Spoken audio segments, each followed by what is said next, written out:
Good afternoon, everyone. Good afternoon. Fine. Yes. So this is our first class of the quality enrichment program. Let us start with a lot of enthusiasm, lot of energy, lot of excitement, and with a positive mindset. Positive mindset के साथ start करते हैं. जैसे कि मैंने कल भी बताया था, पेशेंस थोड़े रखेंगे. Good afternoon. पेशेंस के साथ काम करेंगे. धीरे धीरे आंसर राइटिंग मैं आपको इतना अश्योरेंस दे सकता हूँ कि कपल ऑफ सेशंस के बाद, एटलीस्ट 7-8 सेशंस के बाद आप अच्छा आंसर लिख पाओगे अगर आपने सच में अच्छे से कंसिस्टेंटली और जेन्युइन एफर्ट्स आपके डाले तो. सो आज का हमारा जो क्लास 1 है, फर्स्ट क्लास, टॉपिक है हमारा Plato, Aristotle and Machiavelli. Yes और नो? करेक्ट. इतना तो क्लियर है, आपने ये टॉपिक पढ़ा है. You read this topic, you studied this topics, Plato, Aristotle, Machiavelli. Yes और नो? आपने पढ़ा ये टॉपिक?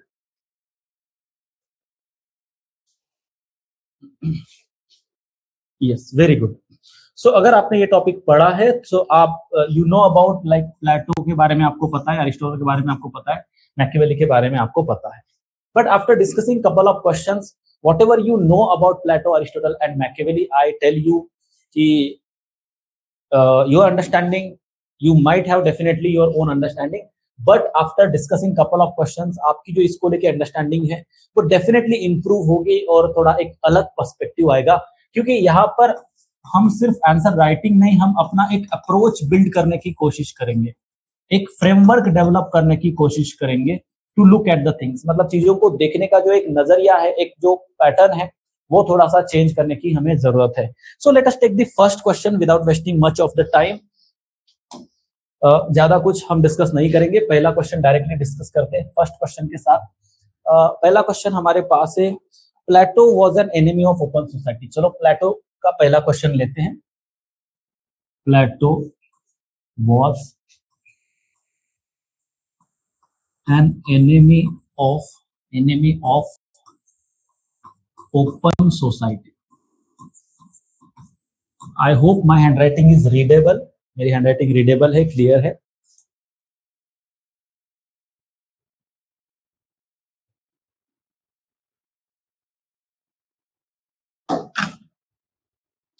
नहीं, नोट्स वगैरह कुछ भी लेना नहीं है, आपको सिर्फ यहां पर फोकस करना है. ये हमारा क्वेश्चन है, ठीक है. And definitely I am not going to tell you कि इसका आंसर क्या है. This course is not of reading the answers. यहाँ पर हमारे पास तो आंसर है, एंड आई होप कि आपको प्रीवियस ईयर क्वेश्चंस के जो मॉडल हैंड रिटन आंसर्स है उसका एक्सेस मिल गया होगा. Now you are able to see them, आप वो आंसर्स देख सकते हो, ठीक है. सो सभी क्वेश्चंस के आंसर ऑलरेडी वहां पर है. So definitely discussing those similar answers would be a waste of time. Definitely you have not paid or you have not enrolled to discuss those similar answers here. Rather we are going to learn the art of how to write the answer of this by our own. खुद से हम इसका answer कैसे लिख सकते हैं, एक different, better, unique answer हम कैसे लिख सकते हैं. That is what the point of this course is. So we will talk about it. Fine. So this is the question. Plato was an enemy of open society. इसमें bracket में लिखा है Popper, bracket complete, full stop, and then there is comment. Okay, and this was the question. I think आज PYQ का है. कौन से साल का है वो मैं आपको बता देता हूँ. वैसे वो इतना इंपॉर्टेंट नहीं है कि कौन से साल का क्वेश्चन है, बट फिर भी हाँ, एनिमी ऑफ ओपन सोसाइटी, ये 2015 का क्वेश्चन है, 10 मार्क्स का question. Okay, this is the question. Always remember कि हमें क्वेश्चन को पहले अच्छे से पढ़ना है. This question is not about Plato. This question is not about Plato. This question is not also about the Popper. Okay, this question is about Popper's interpretation of Plato. Popper ने प्लेटो को किस तरीके से इंटरप्रेट किया. यस, 10 मार्क्स के लिए क्वेश्चन है ये. 10 मार्क्स का क्वेश्चन है. और 2015 में ये पूछा हुआ क्वेश्चन है। ऑलवेज रिमेंबर कि हमेशा आपको 3 चीजें आइडेंटिफाई करना है। फर्स्ट, कि इस क्वेश्चन का डायरेक्टिव क्या है, क्योंकि ये क्वेश्चन के जो आंसर है उसका डायरेक्शन डिसाइड करेगी। दूसरा, आपको टॉपिक आइडेंटिफाई करना है। और तीसरा, आपको कंटेक्स्ट समझना है कि किस कंटेक्स्ट में इसको पूछा गया है। ठीक है, सो ये हमारे बाउंड्रीज सेट करेगा। ये सब मैंने आंसर राइटिंग के वीडियो में डिस्कस किया है, so repetition of all this things would be waste of time, but एक ब्रीफ के लिए मैं आपको बता रहा हूँ। Question is not only about Plato. Question is not only about the Popper. The question is basically how the Popper interpreted the Plato. Plato के overall जो आइडियाज थे, जो भी आइडियाज थे प्लेटो के, उसको किस तरीके से पॉपर ने इंटरप्रेट किया। पॉपर का मतलब there is someone who is known as Karl Popper. Karl Popper, okay, एक बेसिकली स्कॉलर ही है, समझ लो। सो कार्ल पॉपर ने प्लेटो के आइडियाज को किस तरीके से इंटरप्रेट किया है, इस कंटेक्स्ट में ये क्वेश्चन है और हमें कमेंट करना है। So first of all comment को समझने की कोशिश करते हैं, because this is going to decide what is will be the structure of this answer. इस आंसर का स्ट्रक्चर क्या होगा, ये कमेंट जो है वो डिसाइड करेगा। Fine. Apart of that I would also like to tell you कि यूपीएससी हमेशा जो क्वेश्चन पूछती है, UPSC will give you a statement and directive of the question will be definitely decide कि ये क्वेश्चन किस तरीके का है। For example, decline of political theory, मैं जस्ट आपको एग्जांपल के लिए बता रहा हूं कि किस तरीके से डायरेक्टिव भी बहुत इंपॉर्टेंट होता है। किसी भी क्वेश्चन में कोई भी डायरेक्टिव नहीं हो सकता। Directive also will be such which will be, जिसमें मतलब उस क्वेश्चन के अकॉर्डिंग होगा या क्वेश्चन के हिसाब से वो सूट करेगा। For example, decline of political theory, decline of political theory, ठीक है, ये एक क्वेश्चन हो गया फॉर एग्जांपल। ठीक है, liberalism as a revolutionary idea,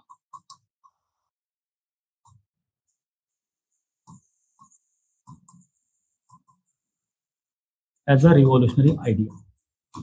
अब इन दोनों क्वेश्चंस में मैंने कोई भी डायरेक्टिव नहीं लिखा है। ठीक है, अब इसमें कौन सा डायरेक्टिव होगा, एक हो गया एक्सप्लेन, एक हो गया comment.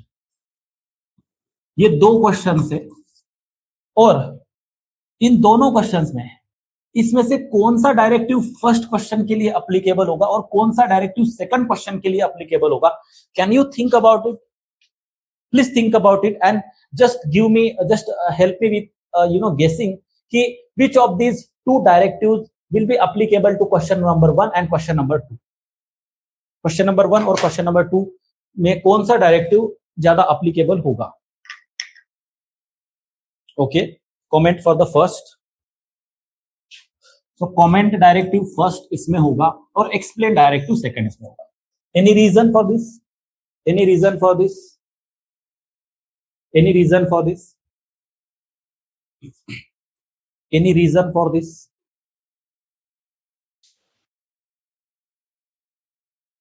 Chalo, I will tell you the reason. Yes, definitely comment will be the directive more suitable for the question number 1 and explain will be the directive more suitable for the question number 2. Okay, why? I will tell you. Because see, अगर आपने political theory पढ़ा है, अगर आपने अगर there are 2 clear stands in first one, correct, exactly. अगर आपने political theory ये टॉपिक है वो पढ़ा है, so decline of political theory was not the factual incidence. वो कोई एक फैक्चुअल इंसिडेंस नहीं था, वो कोई फैक्ट नहीं था। That was a debate, that was a debate.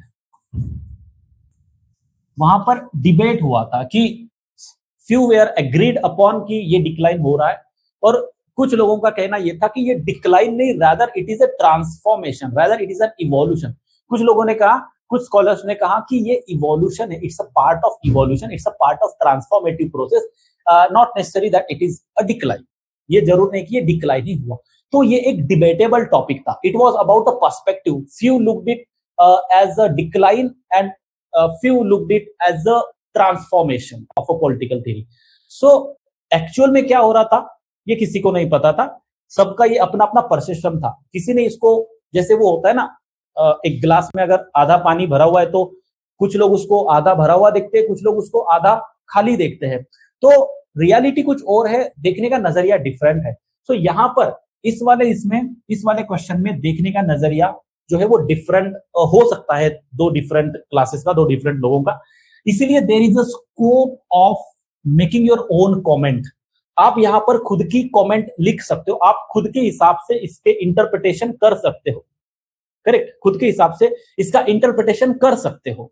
But similar is not the case with the liberalism as an revolutionary idea. Liberalism as a revolutionary idea ये कोई कमेंट करने का टॉपिक नहीं है। ऑफ कोर्स इस पे भी कमेंट कर सकते हैं, बट ये फैक्ट है कि लिबरलिज्म, जैसे कि जॉन लॉक की जो आइडियाज थी नेचुरल थ्योरी ऑफ राइट्स की, that has actually inspired the people, their thought process got changed and that caused a revolution like French Revolution। तो ये एक फैक्ट है कि liberalism as an idea prove to be a revolutionary idea. तो इसको हम explain करेंगे क्योंकि ये एक फैक्ट है, ये एक ऐसी चीज है जो हुई है, अब इसको हमें एक्सप्लेन करना है। इसमें हमें अभी अपना ओपिनियन नहीं देना है कि नहीं liberalism can not be a revolutionary idea, it's a perspective. No, it's not a perspective, it's a reality. Liberalism as a revolutionary idea is not a perspective, it's a reality. So instead of comment, we need to explain it. We need to explain it. समझ रहे हो आप मैं क्या बोलना चाह रहा हूं? In the similar way, Plato as an enemy of open society, ये आपका पर्सपेक्टिव है, कार्ल पॉपर का ये पर्सपेक्टिव है। It is not necessary कि it is true. It means there is a debate about it. It means Karl Popper के arguments को भी हम देखेंगे, but at the same time हम प्लेटो का एक्चुअल स्टैंड क्या था, क्या प्लेटो सच में एनिमी ऑफ ओपन सोसाइटी था, ये भी हम देखने की कोशिश करेंगे। और दोनों साइड्स को देख के हम अपना एक बैलेंस पर्सपेक्टिव रखेंगे, क्योंकि Plato as an enemy of open society is a perspective of someone and it's not the reality. और इसीलिए ये कमेंट है। अंडरस्टूड? ये कमेंट का मतलब क्या है, समझ में आ गया इसमें? I hope you are getting my point. क्योंकि ये जो बेसिक चीजें हैं इनको डीपली हमें समझना पड़ेगा, तभी हम क्वेश्चंस को एड्रेस कर पाएंगे। अब now you will be able to connect कि why the structure of the answer is going to be this, the way we are going to discuss it. इसका एक डिफाइंड स्ट्रक्चर क्यों होगा? क्योंकि आप लॉजिकली समझो, अब आप लॉजिकली समझो, Plato as an enemy of open society ये एक पर्सपेक्टिव है, ये एक पर्सपेक्टिव है। तो बॉडी में सबसे पहले हम क्या लिखेंगे?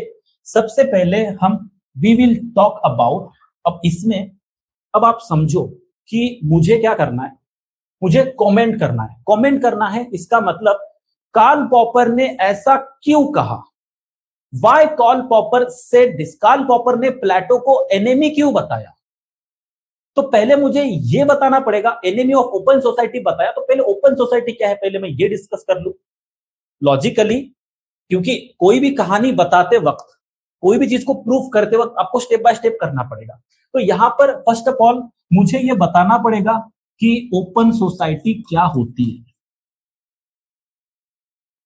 ओपन सोसाइटी, अब सबसे इंपॉर्टेंट बात यहां पर यह है कि ओपन सोसाइटी कोई फिक्स्ड आइडिया नहीं है। लिबरल्स के हिसाब से ओपन सोसाइटी अलग हो सकती है और दूसरे पर्सपेक्टिव के हिसाब से ओपन सोसाइटी अलग हो सकती है। इसीलिए कार्ल पॉपर के जो डेफिनेशन है ओपन सोसाइटी की, पॉपर की, वो क्या है वो पहले बतानी पड़ेगी। कि हाँ, कार्ल पॉपर के अकॉर्डिंग ओपन सोसाइटी मतलब एक ऐसी सोसाइटी है जिसमें लिबर्टीज होती है, फ्रीडम होता है, लोग अपने ओपिनियंस रख सकते हैं, they can participate in a decision making process. Probably that can be, मैं जस्ट रैंडमली बता रहा हूं, जस्ट फॉर एन एग्जांपल कि ये हो सकता है। करेक्ट, ये हो सकता है। सो ओपन सोसाइटी का मतलब कार्ल पॉपर के हिसाब से ये है। ठीक है, तो मैंने एक बैकग्राउंड सेट कर दिया कि ओपन सोसाइटी क्या है, ये बता दिया। अब कार्ल पॉपर के हिसाब से ओपन सोसाइटी की डेफिनेशन तो हो गई fix. Now what are those certain ideas of Plato जिसको लेके कार्ल पॉपर को लगता है कि he is an enemy of open society. क्योंकि एक बहुत बड़ा एलिगेशन लगाया है कि ओपन सोसाइटी का एनिमी है। तो आप प्लेटो की वो आइडियाज डिस्कस करो जो प्रोबेबली, नॉट नेसेसरीली कि for sure they were ideas which where like enemy of open society, but कहीं ना कहीं कार्ल पॉपर को ऐसा क्यों लगा कि प्लेटो एक एनिमी है ओपन सोसाइटी का, क्योंकि कहीं ना कहीं प्लेटो की कुछ आइडियाज ऐसी हो सकती है, there is a possibility that there might be some ideas of Plato which may give an impression that they are trying to restrict the liberties of the people. So what are those ideas? For example, let's say philosopher king. Philosopher king, इसका मतलब क्या है? Philosopher king का जो idea है प्लेटो का, मैं assumptions में अपने हिसाब से इसको कमेंट कर रहा हूं, तो मैं थोड़ा सा अपना भी इसमें पर्सपेक्टिव डालूंगा। तो फिलोसोफर किंग का आइडिया ये था कि according to Karl Popper, Plato का जो फिलोसोफर किंग वाला आइडिया है, यहां पर सिंगल इंडिविजुअल का ओपिनियन ही ज्यादा इंपॉर्टेंट है। इसका मतलब people are not allowed to take participate in a discussion or debate, because philosopher king according to Plato, philosopher king is someone जो wise है, जिसके पास wisdom है, so he is capable enough to decide for the people. Means यहाँ पर लोगों के लिए decide करने की जो पूरी की पूरी ऑथोरिटी है वो फिलोसोफर किंग को है। So if someone single individual is deciding for the people and then people don't have the role to play in the decision making, it means you're not giving them the authority, you're not giving them the liberty to express their views or opinions in the public discussion. And that's why probably Popper को लगता है कि प्लेटो की ये जो ideas है, they are actually restricting the liberties of the people, and that's why he is an enemy of open society. Correct? तो आपको पहले ओपन सोसाइटी क्या है वो बताना है, फिर प्लेटो के कौन से ऐसे आइडियाज है जिसको लेके पॉपर को लगता है कि हाँ, ये आइडियाज के वजह से लोगों की जो फ्रीडम है वो रेस्ट्रिक्ट हो रहे हैं, इस वजह से एक क्लोज सोसाइटी ये प्लेटो क्रिएट करने की कोशिश कर रहा है। यहां तक आपने बता दिया, एक फ्लो है, पहले ये बताया, फिर आपने ये बताया। अब दूसरी side of the story, whatever we have seen, that is Popper's interpretation and not a factual statement. ये कार्ल पॉपर का इंटरप्रिटेशन है, बट क्या that was the similar intention of the Plato? अब आप थोड़ा प्लेटो के इंटेंशंस में भी झांक के देखो कि प्लेटो के इंटेंशंस क्या थे। प्लेटोज इंटेंशन, अब यहां पर, अब ये आप अपने साइड से स्टैंड ले रहे हो, प्लेटो के लिए भी तो आपको स्टैंड लेना पड़ेगा, क्योंकि प्लेटो के नॉट नेसेसरी कि प्लेटो के इंटेंशन यही थे, प्लेटो के इंटेंशन कुछ और थे, बट कार्ल पॉपर ने कुछ और तरीके से इंटरप्रेट किया और इसीलिए उन्होंने एनिमी किया। जरूरी नहीं कि प्लेटो एक एनिमी था। That is what you have to write. तो यहां पर आप प्लेटो के इंटेंशन लिखोगे कि प्लेटो को एक आइडियल स्टेट बनाना था and he was suspicious about the democracy. उसका भी आप रीजन बता सकते हो कि डेमोक्रेसी को लेके वो क्यों इतने एम्बिगस थे, बिकॉज ही बिलीव दैट कि लोगों को मतलब उतना नॉलेज नहीं होता है और democracy turn out to be a mob rule, एक मॉब रूल में कन्वर्ट हो जाता है। डेमोक्रेसी में सोक्रेटिस को जिस तरीके से डेमोक्रेसी में वो किया था, करेक्ट, तो उस इंसिडेंट्स की वजह से भी डेमोक्रेसी में मतलब democracy can turn out into a mob rule, ये रियल लाइफ इंसिडेंट्स उन्होंने देखा। इस वजह से उन्होंने ही रियलाइज की एक वाइज पर्सन जिसको एक्सपीरियंस, जिसको बेसिकली नॉलेज है, वो एक मतलब बेसिकली होना चाहिए, किंग होना चाहिए, so that he can have a, like he will be equipped with the skills and knowledge to decide what is good for the people. So ultimate intention of Plato was also to make a good state, to make a good society, और एक अच्छी society और justice create करने के perspective से, intention से ही उन्होंने ये सारी चीजें की। So somewhere we have to decide कि intention of the Plato were not bad, or intention of the Plato were not to create a closed society but to create an ideal state. So इस वजह से liberal, like right now we are living in a liberal democracy जहां पर लोग भी educated है and they can decide what is good and bad for them. तो ये थोड़ा कंटेम्पररी जो रिलेवेंस है और एक एनालिसिस है वो आप दे सकते हो, देन यू कैन कंक्लूड। ठीक है, सो आपको समझ में आया कि कमेंट जो डायरेक्टिव है इसके हिसाब से कितना डिफरेंस इस आंसर में क्रिएट हो रहा है। आपको समझ में आ रहा है कि इस क्वेश्चन को अगर हम डिकंस्ट्रक्ट करें, डिकोड करें प्रॉपर तरीके से, तो आंसर लिखना बहुत ईजी है। Otherwise we end up writing something random, कुछ भी हम लिखते हैं। I have seen many answers, लोग कुछ भी लिखते हैं। अब आपको बिल्कुल कंटेंट की कमी महसूस नहीं होगी, आपको पता है, आपको सब कुछ पता है इसमें से। आपको ये पता है कि ओपन सोसाइटी क्या होती है, आपको फिलोसोफर किंग की आइडिया पता है, प्लेटो के इंटेंशन, सब कुछ पता है। It means the real problem is not कि आपके पास कंटेंट नहीं है, यू हैव द कंटेंट, और इसमें सब कुछ कंटेंट ही नहीं, आपका पर्सपेक्टिव भी लिखना है।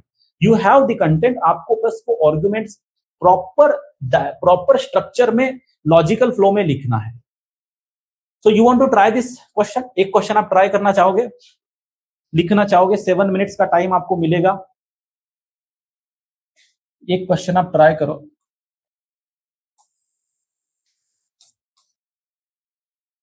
सेवन मिनट्स का टाइम होता है नॉर्मली, बट चलो 8 minutes, 1 minute extra. Okay, you are ready for this?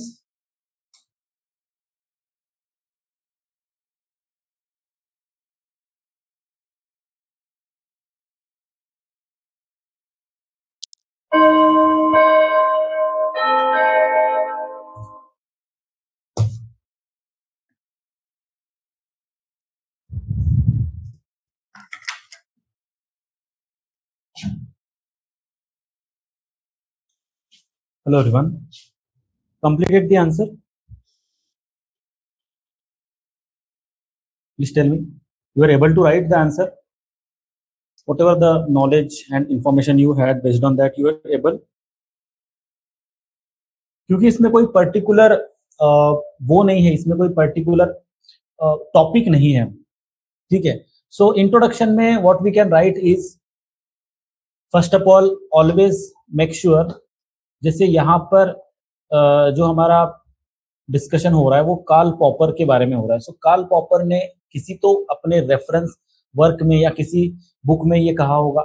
So if you are able to remember कि कार्ल पॉपर ने ये ऐसा किसी अपने बुक में कहा, करेक्ट, तो आप वो लिख सकते हो, जैसे कि द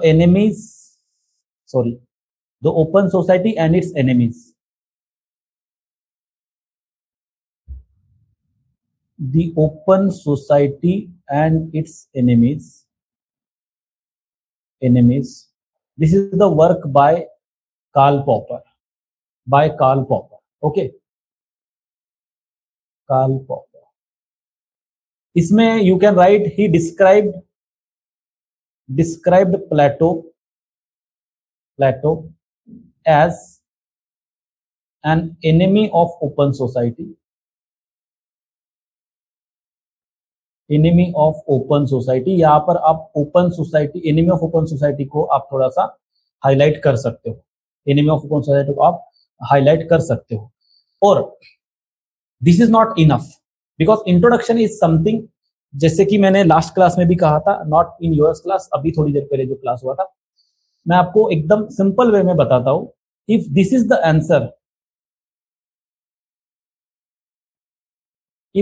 द आंसर, अगर ये आंसर है आपका ब्रॉडर, तो ये आपका इंट्रोडक्शन है, इसका मतलब ये आपका इंट्रोडक्शन है, ये आपका आंसर है। Try to understand what I mean. Your introduction is a brief summary of what you are going to discuss in the answer. ये जो इंट्रोडक्शन है ये आपके पूरे आंसर का एक ब्रीफ समरी है, मतलब what you are talking in the introduction, you are actually provide or describing it in a detail in the answer. जो भी आप इंट्रोडक्शन में स्टैंड ले रहे हो वो आपको एक एक्सपेंडेड फॉर्मेट में डिटेल में आंसर में डिस्कस करना है। ऐसा नहीं होना चाहिए कि इंट्रोडक्शन कुछ भी है और बॉडी में आपने जो लिखा उसका रिलेशन नहीं है। बिकॉज फॉर एग्जाम्पल, जैसे अगर मैं जैसे हमने कोर्स स्टार्ट किया, क्यूवीपी कोर्स चालू किया, तो क्यूवीपी कोर्स में मैंने आपको कल एक ओरिएंटेशन सेशन दिया जो कि बेसिकली इंट्रोडक्शन है। इंट्रोडक्शन का मतलब ये है कि कल के सेशन में हमने ये देखा कि एंटायर कोर्स में हम क्या समझने वाले हैं, हमारा ऑब्जेक्टिव क्या रहेगा, एजेंडा क्या रहेगा, मोडुस ऑपरेंडी क्या रहेगा, किस तरीके से हम क्या हमारा हम अचीव करना चाहते हैं। That is what we have discussed in this, and in the rest of the course we will try to talk about every minute details of what we discussed in the orientation session.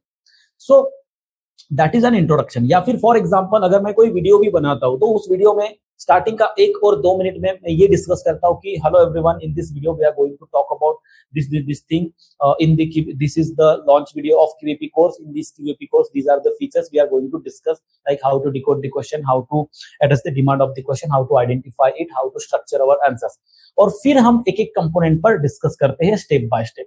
So introduction is basically a brief summary of what you are going to discuss in rest of the answer.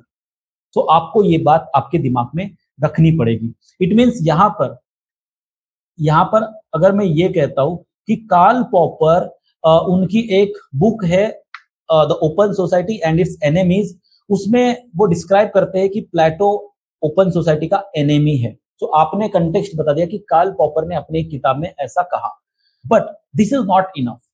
You have to also tell why he said this, so that in the answer you then explain about it. कि answer में आप उसके बारे में explanation दोगे कि ऐसा क्यों कहा और फिर उसके पीछे का क्या मतलब था, फिर प्लेटो का क्या स्टैंड था. Everything you will be discussed later in the answer, but first you will have to in the introduction itself tell that why he called him an enemy of open society. Because प्लेटो का जो ideal state था briefly आपको बताना है. मैं यहां पर actual introduction लिख रहा हूं कि क्या हो सकता है, बिकॉज प्लेटोज आइडियल स्टेट, क्योंकि मेन तो पॉपर ने जो टारगेट किया वो प्लेटो का आइडियल स्टेट वाला जो कंसेप्ट है उसे टारगेट किया. तो प्लेटो का जो आइडियल स्टेट था, now what is the problem to the Karl Popper with the Plato's ideal state? Because somewhere Plato के आइडियल स्टेट ने जो इंडिविजुअल फ्रीडम है, इंडिविजुअल फ्रीडम को सबऑर्डिनेट मतलब सेकेंडरी पोजीशन दिया और फर्स्ट पोजीशन दिया कलेक्टिव ऑर्डर को. कलेक्टिव ऑर्डर, अब आप एक एक वर्ड पे आप ध्यान दो, हर एक वर्ड का मतलब है. Plato's ideal state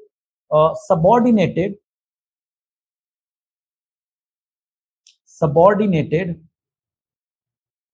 individual freedom, ये हम एग्जैक्ट ऐसा लिख सकते हैं, individual freedom to collective order. क्यों कलेक्टिव ऑर्डर का क्या मतलब है? यहां पर कलेक्टिव ऑर्डर का क्या मतलब है?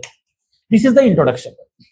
अब यहां पर कलेक्टिव ऑर्डर का मतलब ये है, बिकॉज अगर आपको याद होगा कि प्लेटो ने स्टार्टिंग में ही सोसाइटी को डिवाइड किया था 3 क्लासेस में. रूलर क्लास होंगे और कुछ इस तरीके से 3 क्लासेस होंगे, और वो रिजिड क्लासिफिकेशन था. एक क्लास से दूसरे क्लास में इंसान जा नहीं सकता है. मतलब प्लेटो ने कहीं ना कहीं based on the soul, based on their qualities, मतलब अगर कोई मतलब लड़ाई लड़ सकता है या कोई फाइटिंग कर सकता है, वॉरियर वाली अगर उसमें कैपेबिलिटी है तो वो वॉरियर क्लास में जाएगा. कोई वाइज पर्सन है, नॉलेज अगर है तो वो फिर रूलिंग क्लास में, एलीट क्लास में जाएगा. इस तरीके से उन्होंने एक कंपार्टमेंटलाइज किया जो कि, और इस ऑर्डर को, जो सोसाइटी में 3 क्लासेस थी, ये 3 क्लासेस का ऑर्डर स्टेबल रहे तभी सोसाइटी में जस्टिस रहेगा. So Plato has actually equated his idea of justice with the order of the society, collective order of the society. So collective order के नाम पे आपने इंडिविजुअल के फ्रीडम को, means the individual belonging to this class have no freedom to go into this class और this class. So he has been restricted in the name of collective order. और यही सबसे बड़ा प्रॉब्लमेटिक चीज Karl Popper को लगी, जिस वजह से ये जो हेट्रेड है कि ये एक दुश्मन है ओपन सोसाइटी का, ऐसा जो एक ओपिनियन और जो दिल से उनके जो निकला है कार्ल पॉपर का प्लेटो के लिए, वो इस वजह से, क्योंकि आपने एक तो खुद एक सोसाइटी को स्ट्रक्चर किया है और वो रिजिड रखा है, एक पर्सन दूसरे इसमें जा नहीं सकता है, and that in the name of collective order, वो कलेक्टिव ऑर्डर को मेंटेन करने को आपने जस्टिस का नाम दिया, और उस जस्टिस के नाम पे आपने इंडिविजुअल फ्रीडम को सबऑर्डिनेट किया, सेकेंडरी आपने प्रेफरेंस दिया, और उसको आपने आइडियल स्टेट का नाम दिया. So this introduction itself says all the story, entire story introduction में आप बता रहे हो. इनफैक्ट आपका सिर्फ इंट्रोडक्शन पढ़ के मैं समझ जाऊंगा कि आपको अंडरस्टैंडिंग है, आपको पता है कि ये क्वेश्चन किस बारे में है. ये इंट्रोडक्शन पढ़ के, now this is just not a random introduction. Introduction must reflect your understanding of the concept. आपका इंट्रोडक्शन बहुत कुछ बताता है आपके बारे में कि आपको वो एनालिसिस है क्या, आपको वो अंडरस्टैंडिंग है क्या, आपको टॉपिक के बारे में पता है क्या. इसको इंट्रोड्यूस करने के और भी तरीके हैं. बहुत सारे लोग इसमें लिखेंगे कि Plato was a thinker born in Athens, was a 5th century thinker. इस तरीके के रैंडम चीजें लिखते हैं, आपने भी देखा होगा. प्लेटो वाज मतलब ऐसा भी लिखते हैं लोग people end up writing that Plato was a very great political thinker of the during the times of 5th or 6th 7th century, whatever. In the Athens, he was born in the Athens. He was Aristotle consider him as his guru or teacher, etc. He also followed Socrates. Socrates was his guru or his teacher. ये कहानियां हम बताते हैं. Now when we say all these things, does it have anything to do with our question? हमारे question के साथ इसका कोई भी लेना देना है क्या? So whenever you write anything as an introduction, read it and ask yourself, does this tells anything about your question? आपके क्वेश्चन की जो कोर डिमांड है, क्या उसके बारे में एक भी इंपॉर्टेंट चीज आपका इंट्रोडक्शन बोल रहा है क्या? जैसे क्वेश्चन है, for example, that comment on the difference principle of Rawls theory of justice. So the question is not about Rawls. The question is not about Rawls theory of justice. The question is about difference principle. So जब question difference principle के बारे में है, तो आपको difference principle मतलब कि Rawls theory of justice, which is based on the principle of fairness, also justifies inequalities only and only if they are for the benefit, if they are utilized for the benefit of the least advantaged section. तो यहाँ पर आप सिर्फ Rawls theory of justice नहीं बता रहे हो, यहाँ पर आपने रॉल्स थ्योरी ऑफ जस्टिस में डिफरेंस प्रिंसिपल कितना इंपॉर्टेंट है ये आपने इंट्रोडक्शन में ही बता दिया. Half of the battle you have already von in the introduction. Always remember, half of the battle is von in the introduction. Introduction में ही आप आधी कहानी खत्म कर देते हो. इसीलिए इंट्रोडक्शन मैटर करता है. और introduction is not a collection of the random words you know. कुछ भी दिमाग में आया वो लिखा. और इसीलिए मैंने आपको कल भी बताया था कि इंट्रोडक्शन आप पहले से प्रिपेयर नहीं रख सकते हो, क्योंकि क्वेश्चन क्या है, कंटेक्स्ट क्या है, उसके अकॉर्डिंग ही इंट्रोडक्शन होगा. अब यहां पर अगर क्वेश्चन दूसरा है, प्लेटो के बारे में कोई दूसरा क्वेश्चन है, like comment on Plato's idealism, तो कंप्लीटली डिफरेंट यहां पर इंट्रोडक्शन होगा. जबकि प्लेटो के हम 5-6 इंट्रोडक्शन पहले से प्रिपेयर करके रखते हैं और फिर जो हमारे दिमाग में आता है वो हम यहाँ पर चिपका देते हैं. But Plato is never the main topic. His ideas are the main topic, and any idea can be asked. Sometimes Plato's idea of justice can be asked. Sometimes Plato's idea of philosopher king can be asked. Sometimes the Plato's idea of ideal state can be asked. कुछ भी पूछ सकता है. या फिर कभी-कभी Aristotle का criticism to the Plato's idealism ये भी पूछ सकता है. Plato as an enemy of open society ये भी पूछ सकता है. प्लेटो बस एक रेफरेंस पॉइंट है.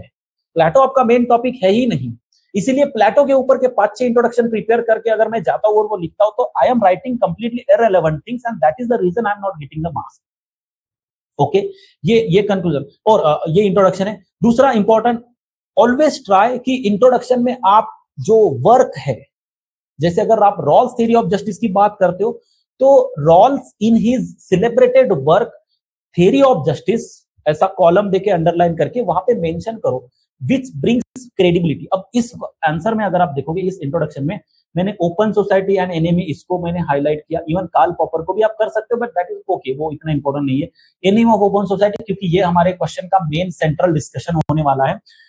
आइडियल स्टेट को मैंने हाईलाइट इसलिए किया क्योंकि ये एक मेन पॉइंट है. कलेक्टिव ऑर्डर और आइडियल स्टेट, ये दो इंपॉर्टेंट पॉइंट है जिसपे कार्ल पॉपर को प्रॉब्लम है और ये हम आगे डिस्कस करने वाले हैं. So you cannot highlight anything randomly. आप जिस भी चीज को हाईलाइट करो, इसका कुछ पर्पस है, इसका कुछ पर्पस है. So यहाँ पर एक एक वर्ड जो यूज किया है वो क्लियरली बताता है क्वेश्चन के बारे में. अब बाकी का आंसर आपने नहीं, मतलब जो भी लिखा हो, बट रीडर को समझ में आ गया कि आपको पता है. इंट्रोडक्शन इज ओके, आपको समझ में आ गया introduction? Please confirm.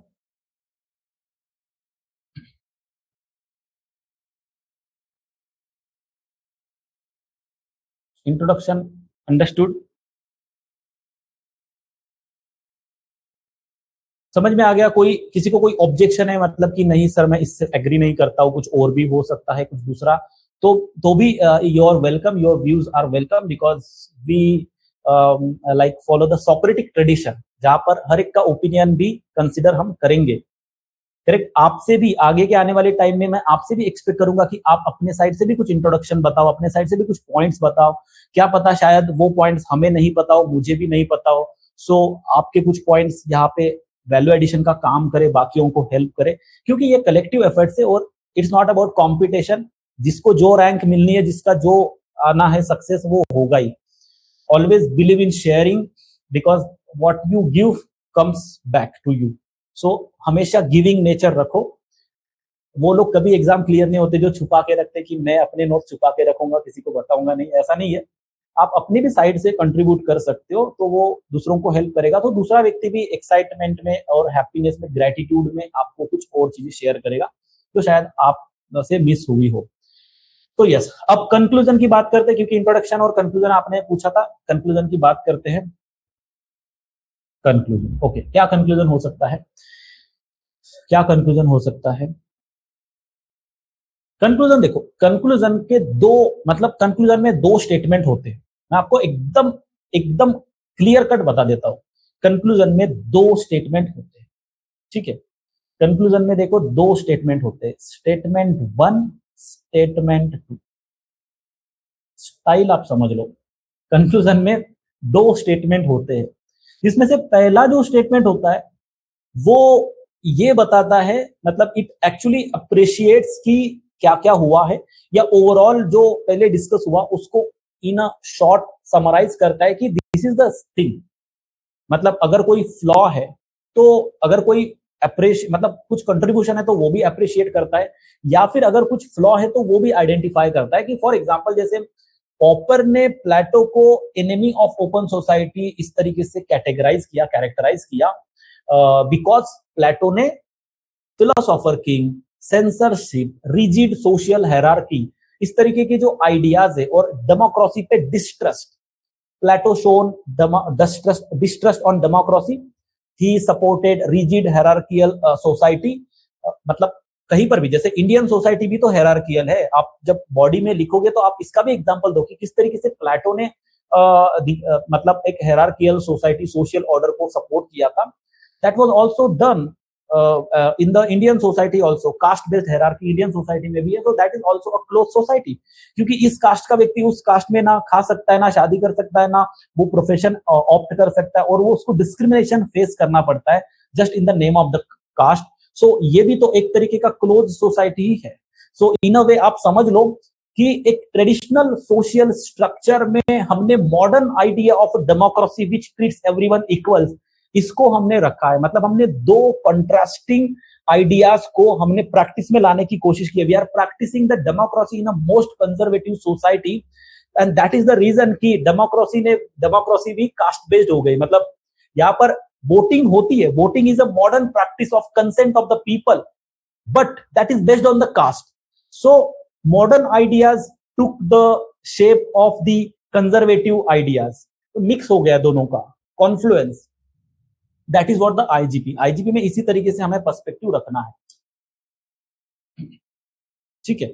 So statement 1 में आपको ये बताना है कि Karl Popper's characterization of a Plato as an enemy of open society was based on the advocacy of Plato और support of Plato to the ideas of ideal state, rigid social hierarchy and his distrust of a democracy.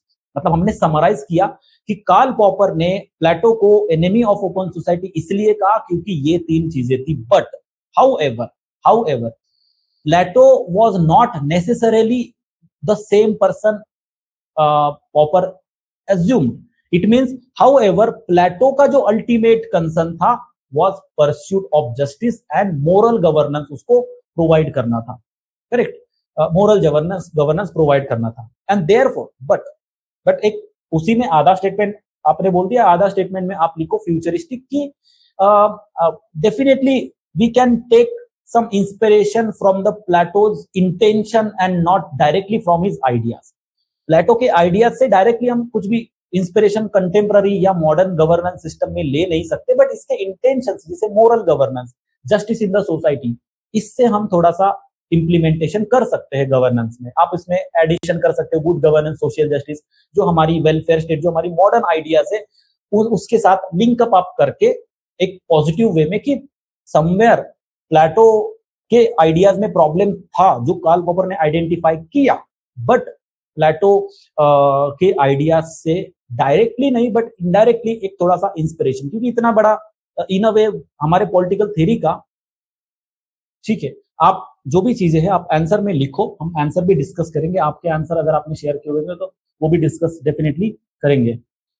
Okay, so shall we move to the next question. आपको समझ में आ गया conclusion, क्या conclusion हो सकता है, कंक्लूजन कैसे हो सकता है। ये तो चलो एक क्वेश्चन हो गया, ऐसे तो हम multiple hundreds of questions discuss करेंगे तो आपको एक फेयर आइडिया आ जाएगी। Shall we move to the next question. Everyone is on the similar lines, this is okay.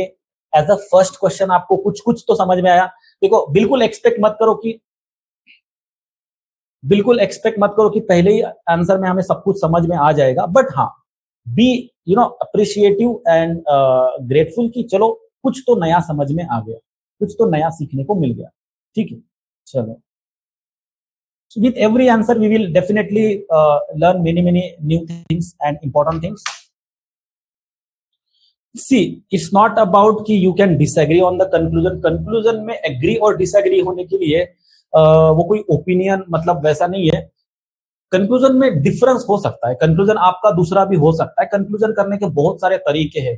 देखो there are ways of introduction, many ways of introduction, ठीक है। There are ways of conclusion.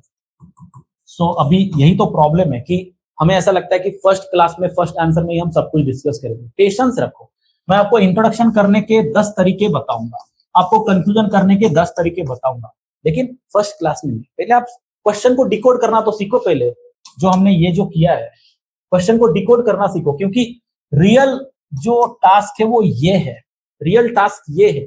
Question को आप सही से जिस दिन decode करोगे उसका तभी आपको समझेगा, क्योंकि अगर हमने इस तरीके से डिकोड किया नहीं होता तो फिर ये जो इतना हमने रिस्ट्रक्चरिंग किया है आंसर का वो पॉसिबल ही नहीं होता है, समझे। चलो नेक्स्ट क्वेश्चन। अभी तुरंत डिसएग्री होने की जरूरत नहीं है, बाद में होना डिसएग्री। सी मैं तो यहाँ पर बेस्ट पॉसिबल चीजें बताने की कोशिश करूंगा, बाकी एग्री डिसएग्री ये सब तो आप अपने लेवल पे देखते रहो क्या आपको लगता है। Next question, critically examine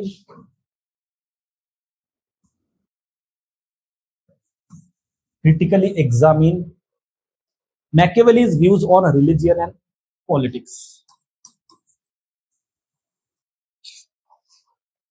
Machiavelli's views on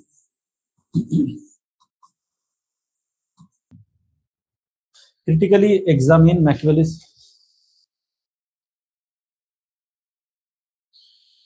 देखो मैं आपको बता रहा हूं कि मैंने आपको पहले ही बताया, ठीक है, कि आपको ये जो है ये बहुत जरूरी है। अदरवाइज क्या होगा कि आपके लिए बहुत ज्यादा इरिटेटिंग हो जाएगा। ये बहुत जरूरी है। we have only discussed one single question and in that too I think we understood कि हम कैसे उसको डिकोड कर सकते हैं, कैसे इंट्रोडक्शन लिख सकते हैं, कैसे कंक्लूजन लिख सकते हैं। अब ऐसा तो नहीं कि मैं तुरंत भाग जाऊंगा बोलूंगा अभी स्ट्रक्चरिंग आप देखो। We are going to discuss hundreds of question, different ways we are going to try. पहले मुझे लगता है ना आप ये एटीट्यूड डेवलप करो कि हमने क्या सीखा है उसको एडॉप्ट करने की ज्यादा कोशिश करो, क्या मिस आउट हो गया है उसको पॉइंट आउट करना ये छोड़ दो।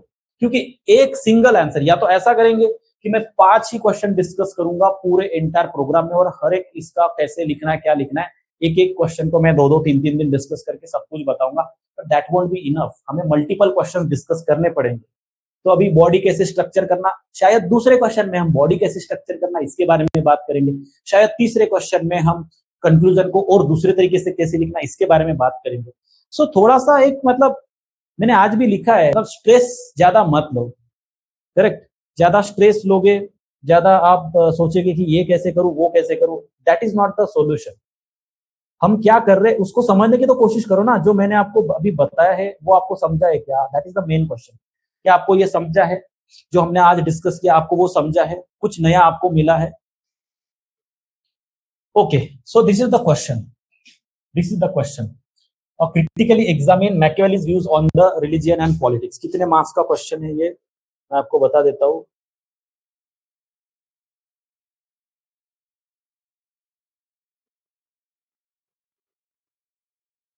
$15 मार्क्स का क्वेश्चन है।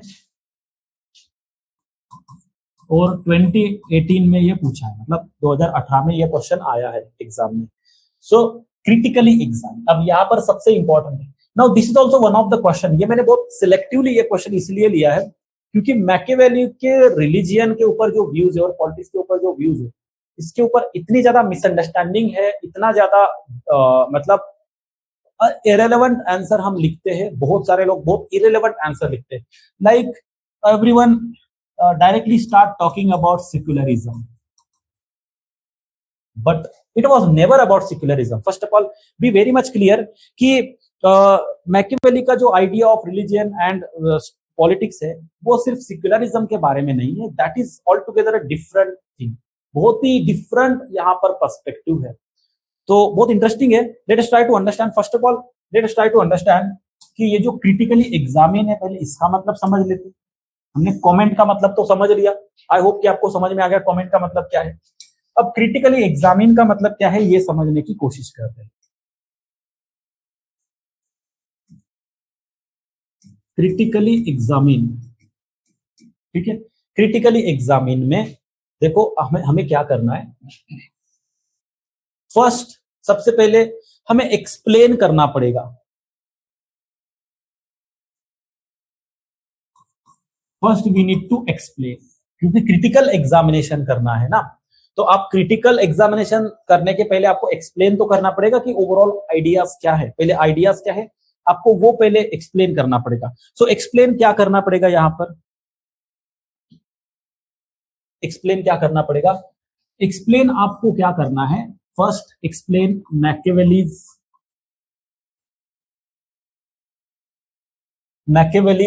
Views on the of religion, Machiavelli's views on religion, religion को लेके मैकियावेली के व्यूज क्या है, क्या आपको पता है वो आप पहले एक्सप्लेन करो, पहले आप वो एक्सप्लेन करो, Machiavelli's views on religion.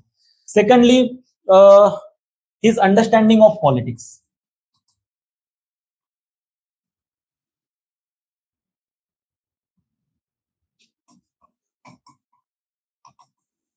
His understanding of politics, ठीक है। रिलीजियन को लेके उनके क्या व्यूज है, बिकॉज अगर मैं ब्रीफली बताऊं तो Machiavelli consider religion as an instrument which is used by the ruler, okay, and he justifies the instrumental use of religion. Religion का कोई रिलीजियस या मोरल एस्पेक्ट यहाँ पर मैकियावेली जस्टिफाई नहीं कर रहा है। रिलीजियन का एक मटेरियलिस्टिक और इंस्ट्रूमेंटल यूज, मतलब to mobilise people, to ensure the obedience by the people. So even if the ruler is not religious, it is not necessary. He need to only show himself as a religious so that people may obey him. तो ये instrumental use of religion ये Machiavelli ने मतलब suggest किया है। So आप इसके बारे में बात करो, और फिर दोनों का रिलेशनशिप क्या है, रिलीजियन और पॉलिटिक्स का रिलेशनशिप अकॉर्डिंग टू मैकियावेली क्या है वो आप बताओ, रिलेशनशिप बिटवीन बोथ। तो आपको पहले ये एक्सप्लेन करना पड़ेगा। आई थिंक लगभग यहाँ पे 2 से 3 या 3 to 4 पैराग्राफ्स, यहाँ पर नॉर्मली 3 पैराग्राफ्स आपको रिक्वायर्ड होंगे ये एक्सप्लेन करने के लिए कि मैकियावेली का व्यू ऑन रिलीजियन क्या है। देन करेक्ट, मैं बताऊंगा आपको, धीरे धीरे सब कुछ बताऊंगा मैं आपको। सबसे पहले तो उसको ब्रेक डाउन कैसे करना है, क्रिटिकल एग्जामिन का इतना बड़ा मतलब है, ठीक है। So first you need to explain, then आपको यहां पर इवैल्यूएशन करना है। पहले आपने बता दिया रिलीजियन के बारे में, पॉलिटिक्स के बारे में, मैकियावेली के क्या व्यूज है, दोनों के बीच रिलेशन क्या है, कि religion is used as a tool by the politics, that is what supported by Machiavelli. It means ethical नहीं है, बिल्कुल भी unethical practices Machiavelli is trying to suggest. तो अब इसमें अनएथिकल प्रैक्टिसेस को सजेस्ट अगर कर रहा है रूलर को, द प्रिंस को, डेफिनेटली आपको द प्रिंस ये जो वर्क है वो मेंशन करना पड़ेगा।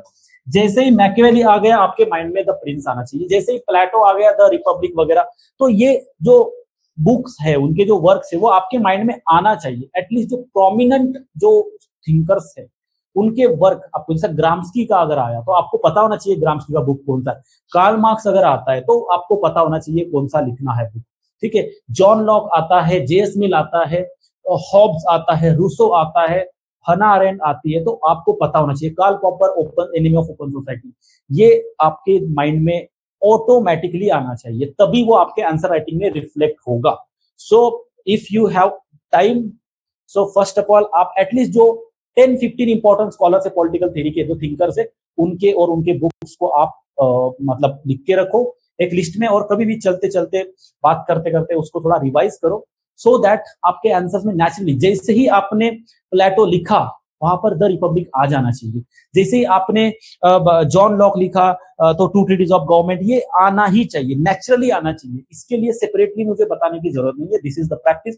मुझे हर एक क्वेश्चन के इंट्रोडक्शन में जब आप मुझे आंसर भेजोगे, तो अगर इंट्रोडक्शन अच्छा नहीं भी रहा चलेगा, लेकिन एटलीस्ट आप ग्राम्स की लिख रहे हो तो द प्रिजन नोटबुक करके वहां पे दिखना ही चाहिए मुझे। ये बहुत ही सिंपल मैं आपको बता रहा हूँ इनपुट, लेकिन ये आपके आंसर में बहुत बड़ा वैल्यू एडिशन कर सकता है। तो द प्रिंस, फिर क्योंकि क्रिटिकल वर्ड यहां पर है, आपको एग्जामिन करना है, लेकिन क्रिटिकली एग्जामिन करना है, तो यहां पर आपको इवैल्यूएशन करना पड़ेगा। इवैल्यूएशन करना पड़ेगा।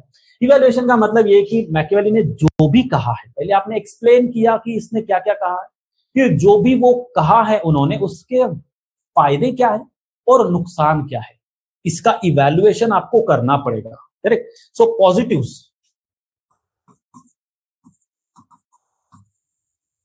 पॉजिटिव्स आपको डिस्कस करने पड़ेंगे, जैसे कि इसमें व्हाट वाज लाइक इनोवेटिव क्या है, जैसे ही separated the religion from the politics, that was the innovative thing.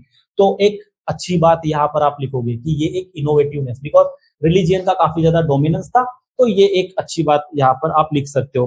Then secular politics का इंट्रोडक्शन किया, और ये पॉलिटिकली क्यों इंपॉर्टेंट था, पॉजिटिव्स में why this was politically important, this separation of politics and religion क्यों इंपॉर्टेंट था, ये आप यहां पर बताओगे। ठीक है, ये बताओगे। फिर पॉजिटिव्स हो गया, इवैल्यूएशन में आपको उसके जो निगेटिव्स है वो भी डिस्कस करना है। निगेटिव्स सीक्वेंस होगा, आप एक्सप्लेन करोगे 3 पैराग्राफ, फिर 2 पैराग्राफ पॉजिटिव्स के बारे में बात करोगे, इसमें अगर कोई स्कॉलर आता है अर्स्ट बाकर या और भी कुछ, वो आप लिख सकते हो। फिर निगेटिव्स 2 पैराग्राफ आएगा, फिर और कुछ आएगा, वो मैं बताता हूँ आपको। पहली बात तो यहाँ पर इथिकल लेवल पर आप क्रिटिसिज्म करोगे कि अनइथिकल प्रैक्टिसेस है, जैसे कि the prince should not be, not necessary he should be religious, but he should at least show himself as a religious, इस तरीके से आप लिखोगे। या फिर he should prefer to be fear than to be love, ये आप प्रिफर करोगे। He expect the obedience with the use of religion, ये सब आप जो नेगेटिव अनइथिकल चीजें हैं वो करोगे। Even you can talk about manipulation of religion, religion का मैनिपुलेशन भी यहाँ पर हो रहा है, क्योंकि he is not being religious but he is showing that he is a religious, so manipulation हो रहा है। और एक ऑथोरिटेरियन इम्प्लीकेशंस इसके जो भी है वो आप लिखोगे कि he is expecting the obedience and command, so which is authority. So this is how, ये एक आपका स्ट्रक्चर होगा इस डायरेक्टिव के बेसिस पर। प्लीज टेल मी, यहां तक समझा, ये क्लियर है? Based on this can you try this question, क्या आप इस क्वेश्चन को ट्राई कर सकते हो बेस्ड ऑन व्हाटएवर जो हमने थोड़ा सा समझने की कोशिश की है। आपके पास कुछ भी अंडरस्टैंडिंग होगी, जो भी होगा, क्या आप कोशिश कर सकते हो लिखने की? डेफिनेटली नॉट नेसेसरी कि सब कुछ आप लिख पाओगे, बट क्या आप ट्राई कर सकते हो? फिर हम इसके बारे में डिटेल डिस्कशन और करेंगे कि क्या क्या लिखना चाहिए था। ओके, सो 15 मार्कर क्वेश्चन है, 50 मार्कर क्वेश्चन है। सो अगर आपको ट्राई करना है, चलो 11 मिनट्स का टाइम है हमारे पास।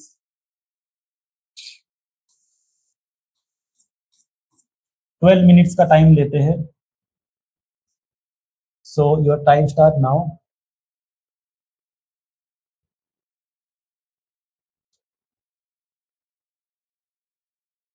आप पहले लिखो, इसका लॉजिक वगैरह बाद में देखेंगे, पहले आप पॉजिटिव्स लिखो, निगेटिव लिखो। देखो पहले ही आप कोई भी चीज पहले से निगेटिव कैसे लिखोगे, पहले तो क्या कंट्रीब्यूशन है और फिर क्या लिमिटेशन है, ये एक लॉजिकल सीक्वेंस है। आप पहले ही लिमिटेशन बताओगे फिर कंट्रीब्यूशन बताओगे, मतलब वो इतना सेंस नहीं बैठता उस चीज का। ठीक है, लिखने के लिए आप लिख सकते हो, लेकिन रीडर को वो इतना इम्पैक्टफुल नहीं लगेगा।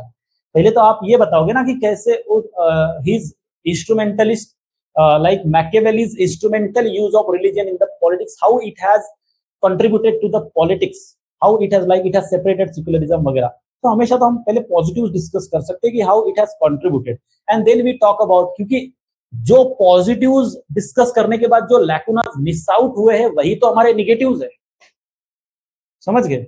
जो पॉजिटिव्स डिस्कस, मतलब जो पॉजिटिव्स हमारे मिस आउट हुए हैं वही हमारे लैकुनास है, तो इसीलिए फिर बाद में निगेटिव। पहले ही आप क्या मिस आउट हुआ, you can not list out those things which are missed out. पहले ही आप मिस आउट चीजों के बारे में डिस्कशन नहीं कर सकते, आपको पहले क्या क्या मतलब हमें चाहिए था वो आपने लिखा, उसके बाद क्या मिस आउट हुआ वो आप लिखोगे, so that is the logic.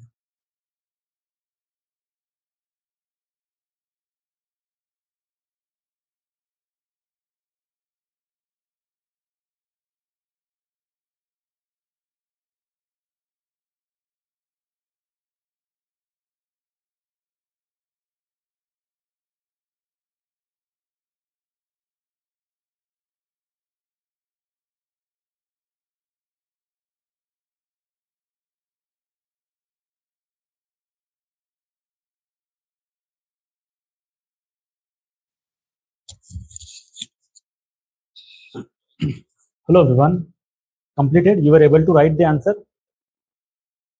Please tell me.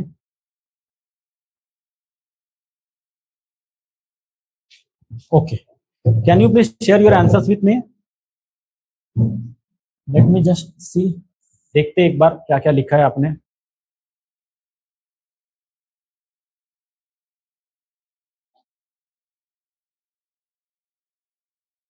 Okay.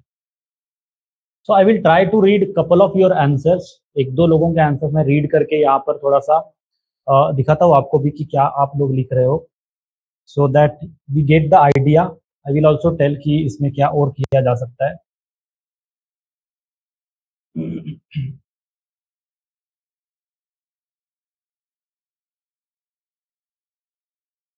Okay, so I will be able to read two answers. So मैंने रैंडमली जो आपने भेजा है उसमें से दो लोगों के आंसर्स यहाँ पर ओपन करता हूँ और रीड करने की कोशिश करूंगा। I will also try to provide some inputs कि क्या और हो सकता है। Okay, so these are the answers written by you.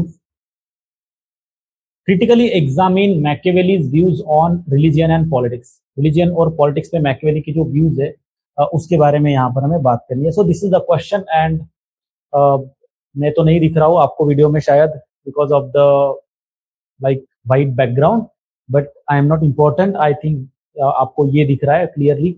So Machiavelli was a famous Italian diplomat. In his magnum opus, The Prince, he discussed extensively about the concepts like religion and politics. Okay, so आपने ये बताया कि ये एक Italian diplomat था, okay, और religion और politics के बारे में उन्होंने यहाँ पर बात की।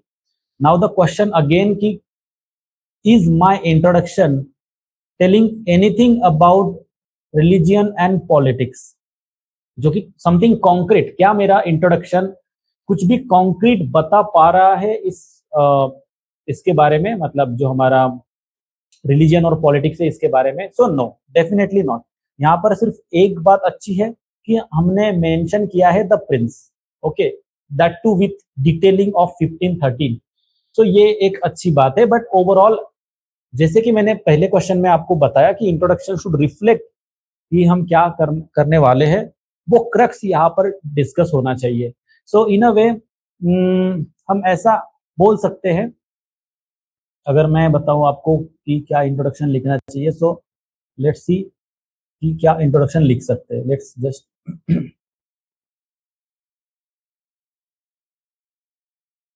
हाँ, सो इन अ वे अगर हमें लिखना है तो हम ये इंट्रोडक्शन लिख सकते हैं। लेट्स सी, यहाँ पर देख लो, इंट्रोडक्शन में हम लिख सकते हैं कि मैकियावेली, मैं दो इंट्रोडक्शन बताऊंगा, एक नॉर्मल इंट्रोडक्शन और एक फिर वैल्यू एडेड वाला इंट्रोडक्शन, ठीक है? So here we can write that Machiavelli transformed political thought,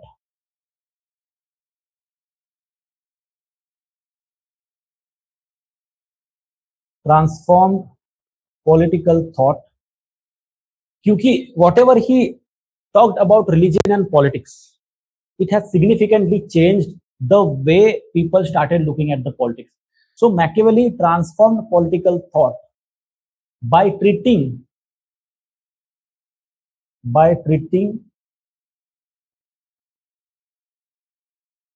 politics as an autonomous sphere.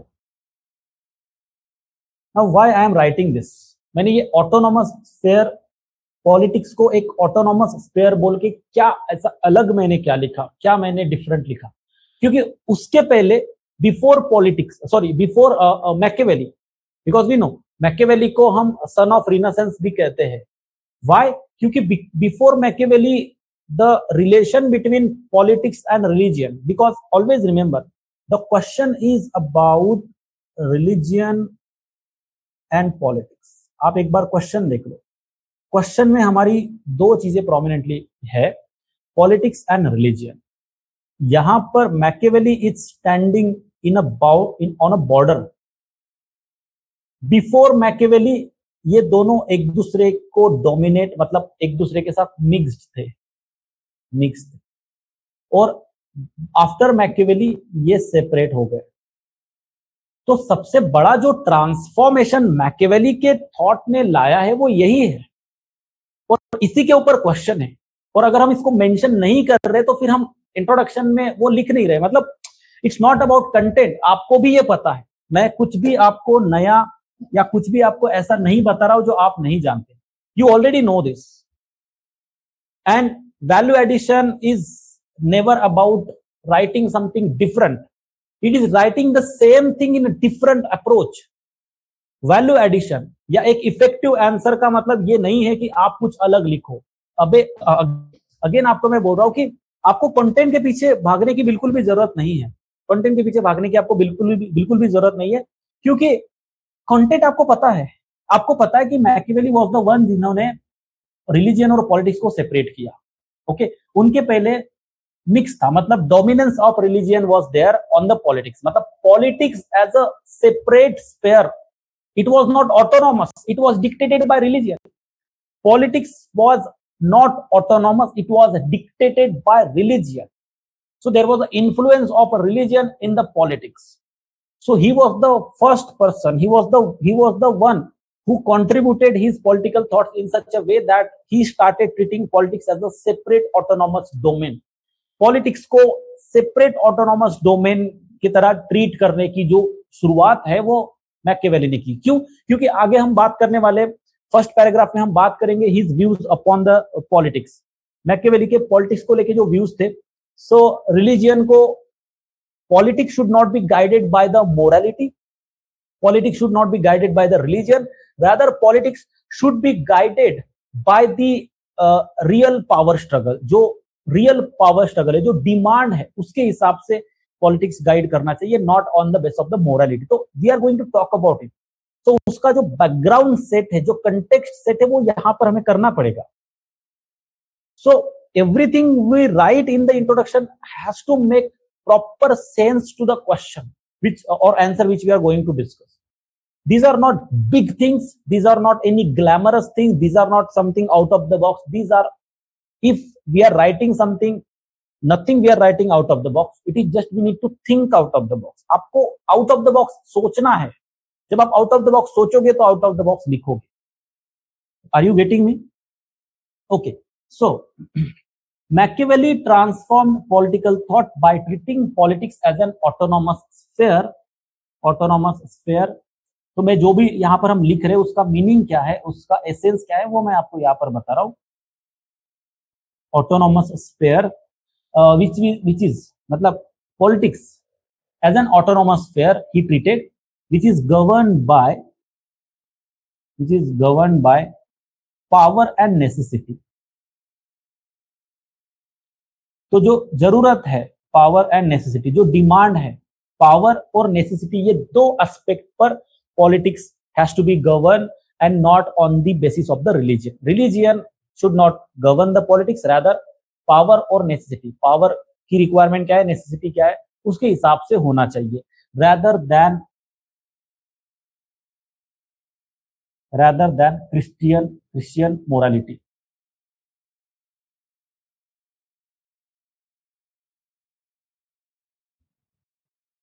So this is what set the context कि क्योंकि क्रिश्चियन मोरालिटी डिसाइड करता था, मतलब रिलीजियन बेसिकली डिक्टेट करता था पॉलिटिक्स को, तो मैकियावेली ने पॉलिटिक्स को एक सेपरेट ऑटोनोमस स्फीयर की तरह ट्रीट किया, जो पावर और नेसेसिटी मतलब जो रियलिस्टिक ग्राउंड है उसके बेसिस पर पॉलिटिक्स को देखा जाना चाहिए, ना कि क्रिश्चियन मोरालिटी के बेसिस।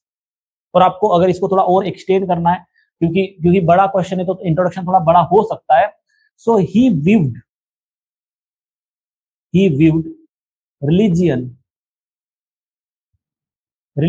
religion को उन्होंने he viewed less as a divine truth and more as an instrument, मतलब उसको एज अ डिवाइन ट्रुथ की तरह नहीं, एक बेसिकली एक इंस्ट्रूमेंट की तरह देखा। उसको रिलीजियस पर्सपेक्टिव से, मोरल पर्सपेक्टिव से रिलीजन को देखा ही नहीं, उसको instrument, as an instrument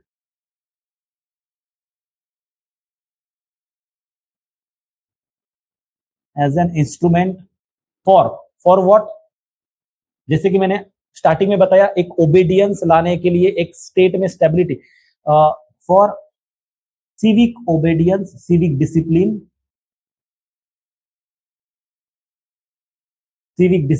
and state stability.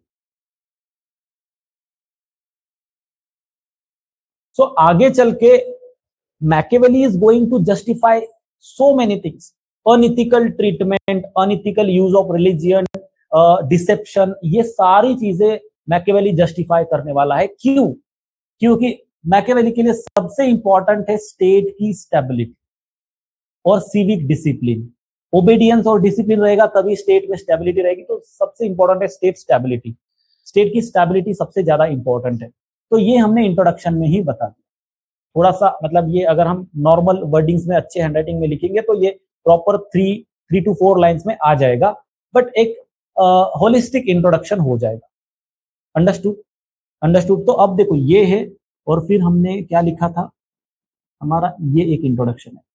C introduction must tell so many things. Introduction में बहुत सारी चीजें बतानी चाहिए, समथिंग कॉन्क्रीट बताना चाहिए। समझ में आ गया? जिसका भी ये आंसर है, जिन्होंने भी लिखा, कैसे हम इसको करेक्ट करेंगे आपको समझ में आ गया? डेफिनेटली ये पहला ही सेशन है, और मैंने स्टार्टिंग में बताया 8-10 सेशंस लगेंगे हमें चीजों को समझने के लिए, बट आई होप कि आप रिलेट कर पा रहे हो मैं क्या बता रहा हूं, बताने की कोशिश कर रहा हूं। You are able to relate what I am trying to tell?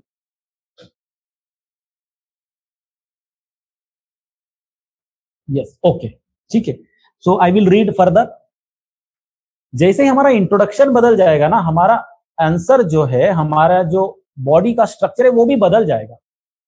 Correct, body का स्ट्रक्चर भी बदल जाएगा। चलो उसको तो डिटेल में हम देखेंगे ही। So he takes utilitarian perspective on a religion. हाँ, ये करेक्ट है, यहाँ पर आप एकदम करेक्ट हो। ये यूटिलिटेरियन पर्सपेक्टिव मतलब रिलीजियन की यूटिलिटी के हिसाब से उन्होंने रिलीजियन को देखा। This is perfect. He uses religion like an instrument. Very good. ये दो कीवर्ड्स आपका बहुत इंपॉर्टेंट है यहाँ पर। He separates religion from the politics. Correct. He asked Prince to appear as a religious in the public even if he doesn't follow it because it is a disciplinary force. Correct. Very good. Can be used to control the citizens. Very good. तो बहुत ही apt वे में आपने यहाँ पर religion के ऊपर Machiavelli का view क्या है, ये बहुत ही परफेक्ट वे में आपने यहाँ पर बताया। So this paragraph is perfect. Similarly, हाँ, फिर आपने सेकेंडली पॉलिटिक्स के बारे में बात की। Politics advice, Machiavelli advises the prince to follow whatever the prince does, he must do it in the interest of the state. Correct. And that's why Machiavelli suggests ends justifies the means. Correct. आपने सही जगह पे highlight किया, सही है। और भी चीजें लिख सकते थे, बट ठीक है, that is enough. At the same time, we see a diversion in the belief of Machiavelli. In his work, The Prince, he suggests monarchy, but in his book Discourse on Navy, he suggests republicanism. अब यहाँ पर थोड़ा सा flow break हो रहा है, क्योंकि मुझे ये नहीं समझ में आ रहा है कि हम डाइवर्जन के बारे में, मैकियावेली के व्यूज में डाइवर्जन है, ये सही है, लेकिन हम यहाँ पर क्यों लिख रहे हैं, वो कनेक्ट नहीं हो रहा। अब मेरा यहाँ पर क्या हुआ, एज अ रीडर मेरा थॉट ब्रेक हो गया, मुझे समझ में ही नहीं आ रहा कि आप क्या बताना चाह रहे हो। मुझे फर्स्ट 2 पैराग्राफ्स तक मेरा एक फ्लो था जो एक्सपेक्टेड था, जो क्वेश्चन की डिमांड के अकॉर्डिंग था, सो मैं कन्विंस हो रहा था। बट थर्ड पैराग्राफ में मेरा थोड़ा सा फ्लो ब्रेक हो गया, क्योंकि मुझे ये अभी समझा नहीं है आपकी इसके पीछे का इंटेंशन कुछ हो सकता है, but I am not getting कि why you are talking about the diversion, you are talking about monarchy as a form of government he supported, and it is his one of the political views, but then you are saying it as a diversion. So यहाँ पर ये diversion का मुझे समझा नहीं, but ठीक है, अभी मैं थोड़ा बेनिफिट ऑफ डाउट देके नेक्स्ट पैराग्राफ में मूव होता हूँ, क्योंकि कोई भी रीडर ऐसे तुरंत जज नहीं करेगा, तो मैं भी जज नहीं करूंगा, मैं नेक्स्ट पैराग्राफ में मूव होता हूँ। Thus we see changes in the views of Machiavelli. Machiavelli was child of his times, and it is evident in his belief on a religion and politics. He was deeply impacted by the Athens of his times, which was fragmented society. And अब यहाँ पर ये जो मुझे पढ़ने को मिल रहा है, ये एक कहानी है, पर मेरे क्वेश्चन का आंसर नहीं है, मेरा क्वेश्चन कुछ और है। पर यहाँ पर जो अभी मैं पढ़ रहा हूँ, सो मुझे एक कहानी का फील आ रहा है कि ऐसा ऐसा हुआ, एथेंस में फ्रेगमेंटेड सोसाइटी थी, तो इसीलिए ऐसा हुआ। अब मैं क्या कर रहा हूं, मैंने जो स्टार्टिंग में रिलीजियन को लेकर और पॉलिटिक्स को लेकर उनके जो व्यूज थे, उसका जस्टिफिकेशन में कहानी के थ्रू देने की कोशिश कर रहा हूं। ये अटेम्प्ट मुझे यहाँ पर दिख रहा है, मैं जस्ट डिकोड करने की कोशिश कर रहा हूं। तो आप इसको एक पॉजिटिव वे में लो कि एक रीडर कैसे सोचता है। That's why he suggested the prince to separate both politics and religion. That is okay, because by doing so he would be able to free himself from the ethical dilemma, okay, imposed by the religion. Fine. But due to his views on the religion and politics, Machiavelli has been widely criticized. Somewhere this question seems to be more about Machiavelli, कि Machiavelli ने ये कहा, Machiavelli ने वो कहा, but the question is not about Machiavelli. Machiavelli का religion और Machiavelli का politics को लेके हमें क्रिटिकल एग्जामिनेशन देना है। यहाँ पर हम एक डिस्कशन कर रहे हैं मैकियावेली के बारे में, पर हमारा क्वेश्चन कुछ और है। सो फर्स्ट 2 पैराग्राफ्स के बाद हमारी जो ओवरऑल आंसर की डायरेक्शन है, वो क्वेश्चन की डिमांड से काफी डाइवर्ट होते हुए दिख रही है। मतलब मे बी मेरा इंटरप्रिटेशन गलत भी हो सकता है, बट मैं सोच रहा हूँ कि आप भी एज अ रीडर, जो बाकी लोग जो क्लास में, उनको भी मैं सजेस्ट करूंगा कि आप भी एज अ रीडर देखो कि हम किस तरीके के आंसर्स लिखते हैं, हमसे क्या एक्सपेक्टेड होता है, और फिर कहां पर हम डाइवर्ट होते हैं। बिकॉज दूसरों के आंसर से भी और हमारे खुद के आंसर से भी हमें बहुत सी चीजें सीखने को मिलती है, बस आपको एक रीडर के पर्सपेक्टिव से पढ़ना पड़ेगा। Mahatma Gandhi criticize him for separating, okay, this is okay, called such states on satanic, okay. चलो हमने यहाँ पर क्रिटिसिज्म देखो, again somewhere I can say कि आपको जितना पता है आप उतना लिख रहे हो मैकियावेली के बारे में, instead of sticking to the demand of the question, and that is the main problem. हमें यही चैलेंज को सॉल्व करना है। Machiavelli was deeply impacted by Renaissance and those periods impacted his views. Again, ये कहानी का पार्ट हो गया कि ये रिनेसेंस हुआ, उससे इम्पैक्ट हुआ, ये कहानी का पार्ट हुआ। मेरा क्वेश्चन क्रिटिकल एग्जामिनेशन जो है वो यहाँ पर मुझे थोड़ा सा दिख नहीं रहा है। सो यस, डेफिनेटली 10 to 15% आपने क्वेश्चन की डिमांड के हिसाब से लिखा है, 20% वी कैन से, और जो 80% या 70 to 80% है उसमें आपने कहानी लिखी है जो कि फ्रेगमेंटेड लगती है थोड़ी सी, और मेरे क्वेश्चन का जो क्रिटिकल एग्जामिनेशन वाला जो मेन पार्ट है वो मेरा एड्रेस नहीं हो रहा है। सिर्फ मैकियावेली के व्यूज रिलीजन और पॉलिटिक्स पे एक्सप्लेन हो रहे हैं, लेकिन उसका जो पॉजिटिव नेगेटिव मैंने जो क्लियरली बताया था वो नहीं हो रहा है। बट दैट इज अंडरस्टैंडेबल, हम टाइम के साथ बहुत इंप्रूवमेंट इसमें लाएंगे, so don't worry about it. और एक आंसर पढ़ते हैं, उसके बाद फिर हम कंक्लूड करेंगे। फाइन। हाँ, दिस इज द क्वेश्चन। किसने लिखा है, Machiavelli in his book the prince, ठीक है, has advised the ruler on a religion in the personal life as well as politics for, ठीक है। अगेन अब यहाँ पर इंट्रोडक्शन में ये बताने की कोशिश हो रही है कि प्रिंस में मैकियावेली ने रूलर को उसका जो बिहेवियर है रिलीजियन को लेके पर्सनल और पॉलिटिकल लाइफ में क्या होना चाहिए इसके बारे में गाइड किया। सो ये इंट्रोडक्शन उस क्वेश्चन का होगा कि रूलर का बिहेवियर क्या होना चाहिए रिलीजन को लेके, इसके हिसाब से, इस क्वेश्चन के हिसाब से इंट्रोडक्शन है। बट अगेन हमारा इंट्रोडक्शन मेन क्वेश्चन के बारे में इतना डिटेलिंग नहीं दे रहा है, तो आई होप कि आपको समझ में आ रहा है कि हमारा इंट्रोडक्शन कहाँ पर डेविएट हो रहा है। As per Machiavelli religion has a utilitarian role, again this is good. As a disciplinary force, इसको अंडरलाइन कर सकते हैं, ये इंपॉर्टेंट है, तो इसको अंडरलाइन करना चाहिए। अब ओबीडियंस, ठीक है, from the people, he instrumental role, correct, becomes okay. In a politics, Machiavelli advised ruler the prince to appear religious, ठीक है, ये भी ओके है। He sought religion in politics, national interest के लिए, मतलब यूटिलिटेरियन पर्सपेक्टिव से, ठीक है। The positives associated with the religion as a tool was to, क्या लिखा है, ठीक है, more for construction of the nation, ठीक है, good governance as well as establishment of welfareistic society.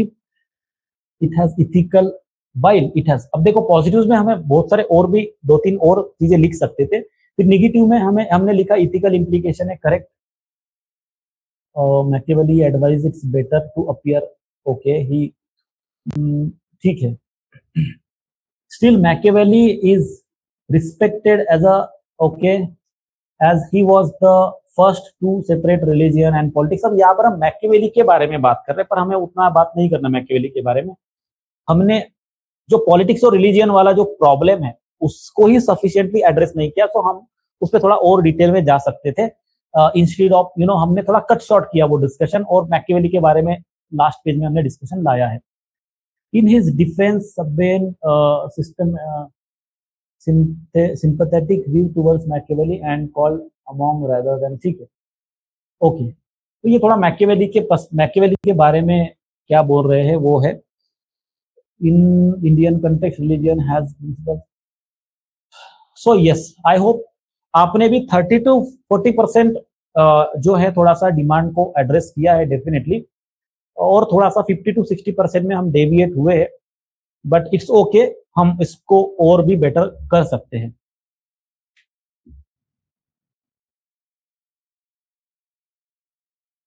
Adequate है, अगर आप कम से कम वर्ड्स में भी क्वेश्चन की डिमांड को एड्रेस कर पाते हो तो वो डेफिनेटली एडिक्वेट होगा, कोई प्रॉब्लम नहीं है,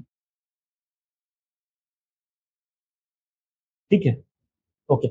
सो आज तो चलो हमने आपके आंसर्स डिस्कस किए, और 2 ही क्वेश्चन हम डिस्कस कर पाए, but definitely with the time हम ज्यादा क्वेश्चन डिस्कस करेंगे, क्योंकि स्टार्टिंग में थोड़ा सा डिटेलिंग में हमें टाइम लगेगा, so don't worry. So I think यहाँ पर हम रुक सकते हैं, इफ यू आर एग्जॉस्टेड, हम यहाँ पर रुक सकते हैं, और नेक्स्ट क्लास में हम फिर से दूसरे क्वेश्चन जो है वो थोड़ा सा देख सकते हैं।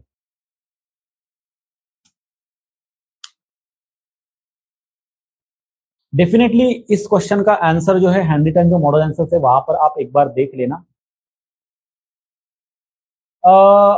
एक और क्लास में हम थोड़ा सा डिस्कस करेंगे सेम टॉपिक, बट कोशिश करेंगे कि ज्यादा हम स्ट्रेच ना करें सेम टॉपिक को, कोशिश करेंगे कि 3 से 4 क्वेश्चन सब डेफिनेटली करने की कोशिश करें, और फिर 5 क्वेश्चन पर हम मूव होने की कोशिश करेंगे, ठीक है।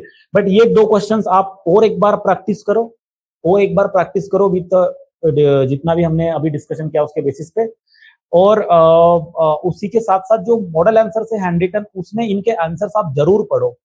नेक्स्ट क्लास में हम थोड़े एक्स्ट्रा क्वेश्चन करने की कोशिश करेंगे, और रिक्वायरमेंट होगी तो मैं एक्स्ट्रा क्लासेस भी आपके करूंगा। अभी फिलहाल थोड़ा स्टार्टिंग में स्लो चलते हैं, टाइम के साथ हम एक्स्ट्रा क्लासेस वगैरह करके डेफिनेटली ज्यादा ही क्वेश्चन डिस्कस करेंगे, ठीक है, okay. So thank you very much for your time and see you in the next session.